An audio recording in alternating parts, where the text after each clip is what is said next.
안녕하세요. 베이지 베이글 채널의 베이글 약사입니다. 오늘은 약국약사에 대해서 좀 더 자세하게 말씀드리기 위해 영상을 준비했는데요.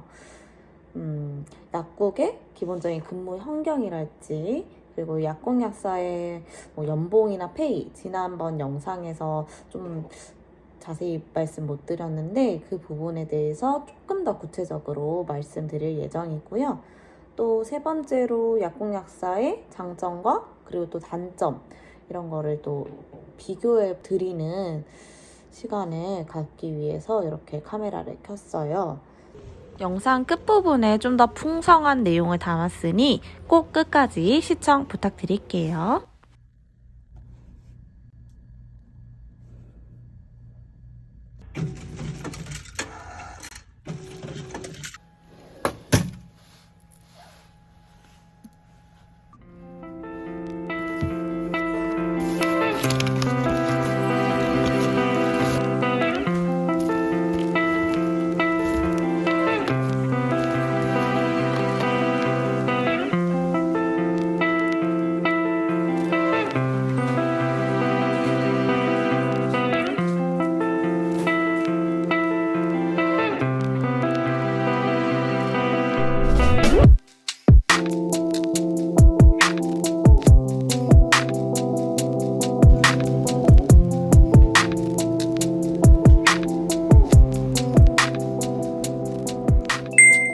첫 번째로 약국의 근무 환경에 대해서 말씀드려 볼게요. 근무해 보았던 약국들 기준으로 말씀드릴 수 있을 것 같고요.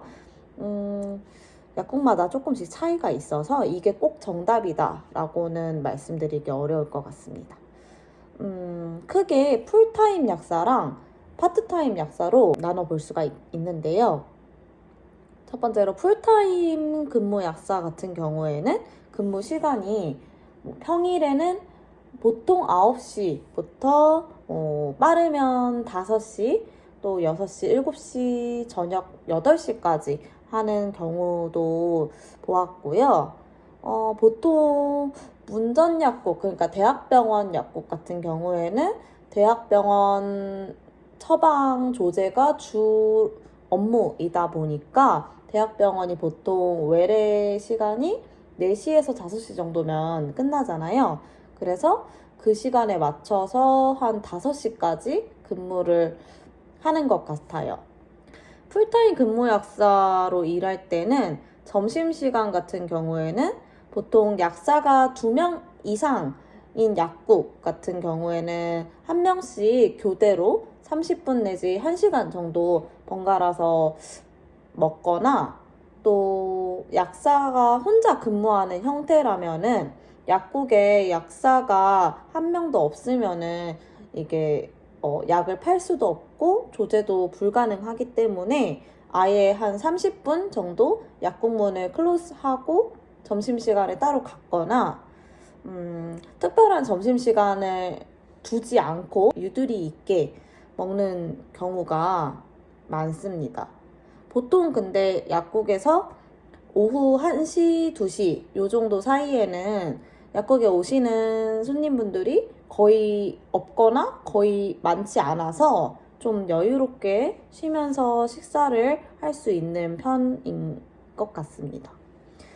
또 가장 중요한 휴가 같은 부분을 좀 더 자세히 말씀드리자면 5인 이상 규모가 있는 약국이라면 이게 제가 알기론 근로기준법상 5인 이상인 경우에 지켜야 하는 근로기준들을 다 지켜야 하는 것으로 알고 있고, 5인 미만의 좀 소규모 영세한 약국 규모라면은 조금 더 유도리 있게 휴가 일정을 주시는 것 같아요. 그래서 보통은 여름 내지 겨울 휴가가 짧게는 3일, 길게는 7일까지도 주는 약국들이 있고요. 그래도 5인 이하의 작은 약국이라고 하더라도 근로계약 시에 따로 협의를 해볼 수 있는 부분이라고 말씀드릴 수 있습니다. 파트타임 같은 경우에는 어떻게 보면은 프리랜서라고 볼 수도 있어요. 그래서 자기가 원하는 주 1일 내지 최대 뭐 주 4일까지도 이렇게 근무 시간을 뭐 고무줄처럼 유연하게 설정할 수 있고, 아니면은 매주 오전에만 일한다든지 아니면 오후 또는 저녁에만 일한다든지 원하는 근무 시간에 맞춰서 원하는 뭐 약국을 이렇게 구직하는 형태라고 볼 수 있습니다. 또 그렇다고 해서 약국 위치가 뭐 집에서 가까우면서도 뭐 근무 시간이 내 구미에 맞는 시간이면서 근무 요일까지 이렇게 완벽하게 다 딱딱딱 들어맞는 조건이 항상 그런 일자리가 있는 것은 아닌 것 같아요.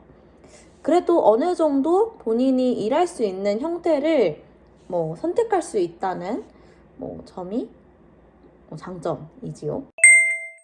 두 번째로, 약국약사는 과연 얼마나 벌어요? 이게 가장 궁금하신 부분일 것 같은데요. 딱 얼마다라고 말씀드리기가 참 애매한 것이, 약국의 위치나 또 근무 강도에 따라서 페이가 좀 천차만별이기 때문에 딱 얼마다라고 정답처럼 말씀드리기가 어려운 부분은 있습니다.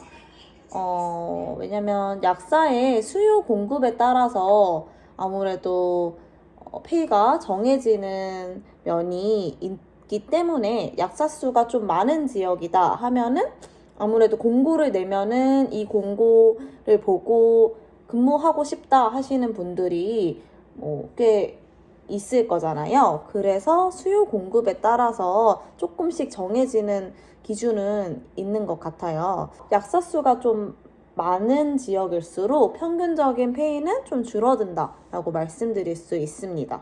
그렇지만 약국 근무 경력이랄지 또 근무 경험이랄지 또 약에 대한 지식이 어느 정도냐에 따라서, 한마디로 일을 얼마나 잘하냐에 따라서 평균 시세보다 좀 더 많이 주는 경우도 많이 있습니다. 그리고 또 같은 약국에서 같은 시간에 근무하는 약사님들이더라도 그 포지션이나 경력이나 일처리 범위에 따라서 예를 들면은 관리약사 직급이라든지 아니면 지식과 경험이 되게 풍부하셔서 일반약 상담을 굉장히 자유자재로 잘하시는 약사님이라든지, 그런 경우에는 또 월급이 많게는 100만 원에서 뭐 200만 원까지도 월급의 차이가 좀 나는 경우도 본 적이 있습니다. 보통 수도권이나 대도시에서 일하기를 원하기 때문에 페이를 많이 준다고 해도 소지방의 경우에는 구직난이 있었던 시기일지라도 일손을 못 구하는 경우도 많았다고 합니다. 좀 궁금하실 수 있는 서울 지역의 페이 같은 경우에는 좀 슬프게도 평균적인 페이가 좀 짜다고 말씀드릴 수 있어요. 그래도 서울 페이 기준으로 했을 때 풀타임 근무 약사를 한다면 뭐 세전 연봉으로 대략 5천, 6천 정도는 평균적으로 받아가는 것 같습니다.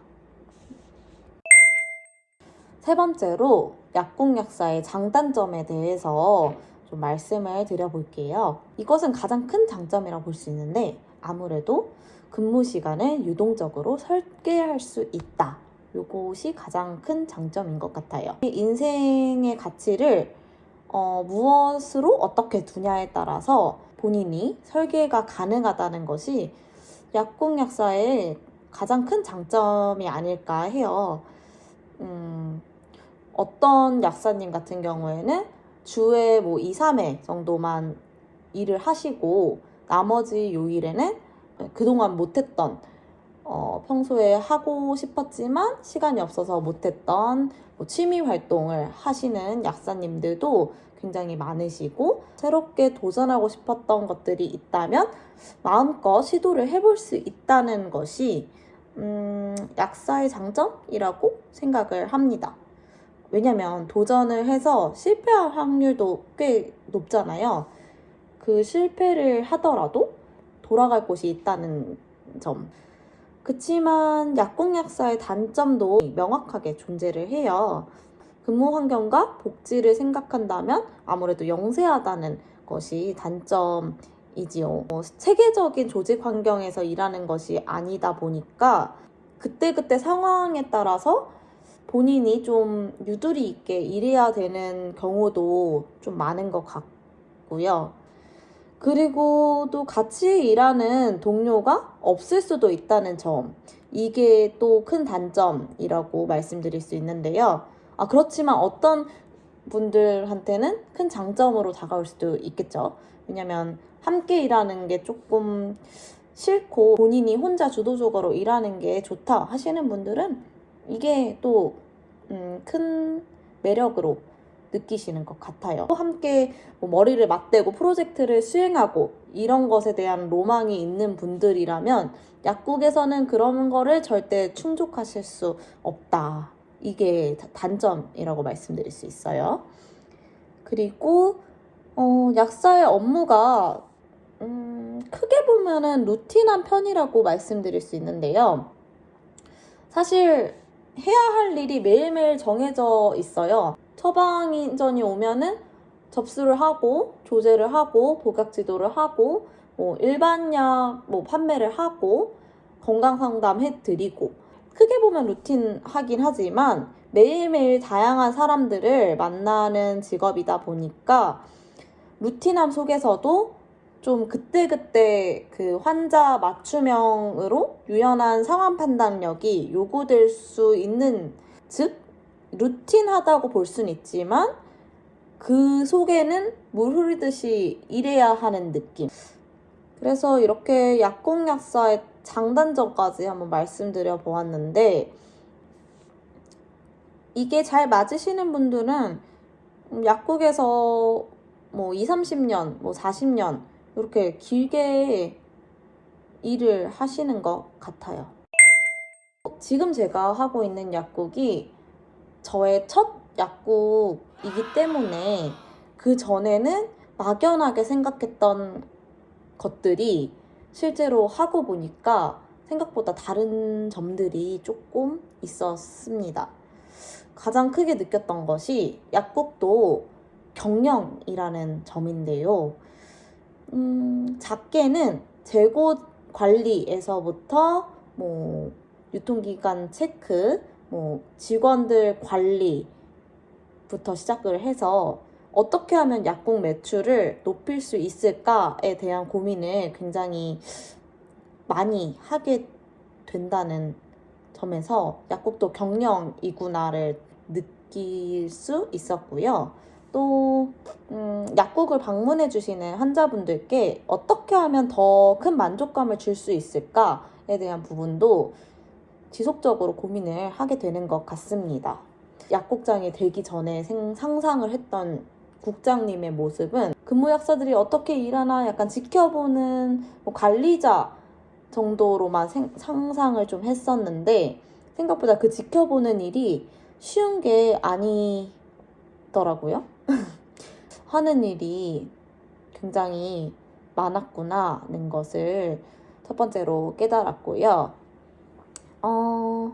또 약가 인하라든지, 약가 인하가 원래도 이랬는지 모르겠는데 작년부터 진짜 매달 약가 인하가 되기 때문에 굉장히 골치가 아파요.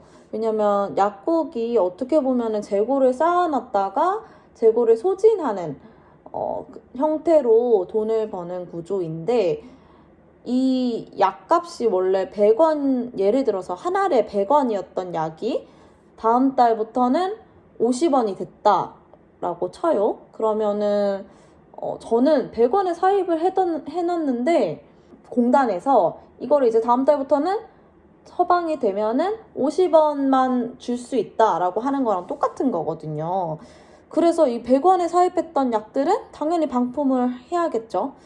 그런 식으로 약가 인하 이슈가 약국에 타격이 좀 있더라고요. 또 예를 들어서 허가가 취소되는 약들 같은 경우에도 사입을 해놓은 건데 허가가 취소되면 이제 처방이 안 되는 약물이 되는 거잖아요. 그럼 또 이제 반품을 쳐야 하고, 또 유통이 중단되는 약이다라고 식약처에서 공표를 하면은 또 이것도 어차피 앞으로 쓸 수 없는 약이 되니까 반품 처리를 해야 되고, 이런 여러 사회 이슈에 대해서 좀 더 민감해지게 되는 것 같아요.